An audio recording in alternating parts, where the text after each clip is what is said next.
नमस्कार, वक्त हो गया है वीकेबी टॉप 10 का। तो आइए देखते हैं देश और दुनिया की टॉप 10 खबरें। ऑक्सीजन मामले में दिल्ली हाई कोर्ट के आदेश के खिलाफ केंद्र सरकार सुप्रीम कोर्ट पहुंची है। हाई कोर्ट ने दिल्ली को ऑक्सीजन आपूर्ति न करने पर अवमानना के लिए कारण बताओ नोटिस जारी किया था, जिसे केंद्र सरकार ने सुप्रीम कोर्ट में चुनौती दी है। केंद्र की इस अर्जी पर आज ही सुनवाई करने के लिए सुप्रीम कोर्ट तैयार हो गया है। जस्टिस डीवाई चंद्रचूड़ की बेंच सुनवाई करेगी। सॉलिसिटर जनरल तुषार मेहता ने कहा कि यह दुर्भाग्यपूर्ण है कि जब केंद्र उसके अधिकारी अपना सर्वश्रेष्ठ प्रदर्शन कर रहे हैं तो हाईकोर्ट अवमानना की कार्यवाही कर रहा है। बंगाल विधानसभा चुनाव में प्रचंड जीत के बाद टीएमसी सुप्रीमो ममता बनर्जी ने लगातार तीसरी बार मुख्यमंत्री के तौर पर बुधवार को शपथ ली। इस दौरान बंगाल के राज्यपाल जगदीप धनखड़ ने उन्हें चुनावी नतीजों के बाद हुई हिंसा को लेकर सीधा संदेश दिया है। राज्यपाल जगदीप धनखड़ ने कहा, उम्मीद है कि मुख्यमंत्री कानून व्यवस्था बहाल करने के लिए तत्काल कदम उठाएंगी। मुझे यह भी उम्मीद है कि मेरी छोटी बहन मुख्यमंत्री मौजूदा हालात पर बेहतर तरीके से कार्रवाई करेगी। आपको पक्षपातपूर्ण हितों से ऊपर उठना होगा। मुझे यकीन है कि आप एक नया शासन पैटर्न लिखेंगी। ममता बनर्जी ने राज्यपाल के संबोधन के बाद कहा कि पिछले कुछ दिनों से बंगाल की व्यवस्था चुनाव आयोग के हाथ में थी। कानून व्यवस्था चुनाव आयोग के हाथ में थी। मुझे हिंसा के संबंध में खबरें मिली है। पिछले कुछ दिनों में जो घटनाएं हुई है उसका जिम्मेदार चुनाव आयोग है। हम भरोसा दिलाते हैं कि हम नई व्यवस्था बनाएंगे और बंगाल में किसी भी तरह की हिंसा की घटना नहीं होगी। उत्तराखंड के चमोली में मंगलवार रात बादल फटने से दहशत फैल गई।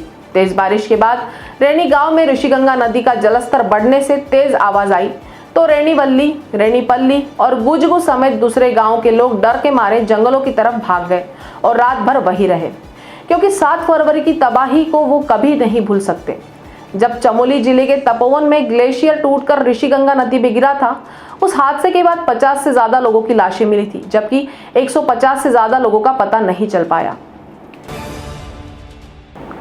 पश्चिम बंगाल में चुनाव परिणाम आने के बाद भड़की हिंसा में कई लोगों की मौत हो गई और कई लोग घायल हो गए।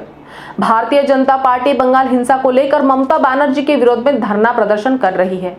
इस बीच नंदीग्राम विधानसभा सीट पर प्रदेश के मुख्यमंत्री ममता बनर्जी को मात देने वाले भाजपा नेता शुवेंदु अधिकारी ने कहा कि राज्य में स्थिति बेहद खराब है।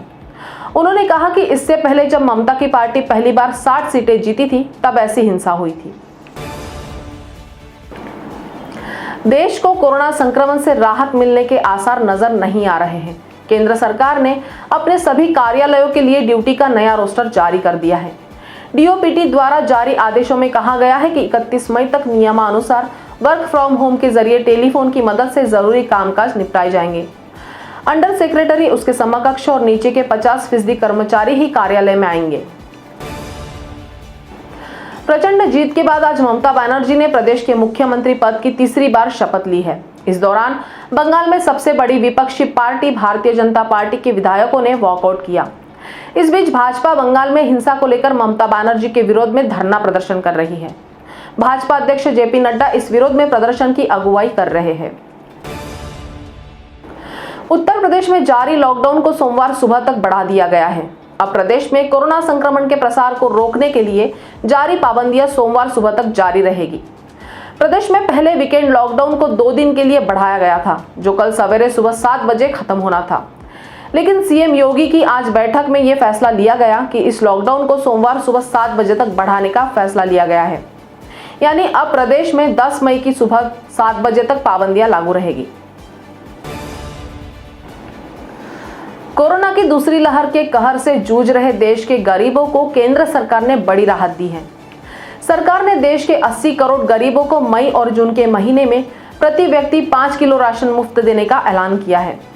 बुधवार को केंद्रीय कैबिनेट ने राष्ट्रीय खाद्य सुरक्षा अधिनियम के तहत 79.88 करोड़ गरीबों को यह सुविधा देने का फैसला लिया। राज्यों को इस स्कीम के तहत गेहूं और चावल का आवंटन किया जाएगा।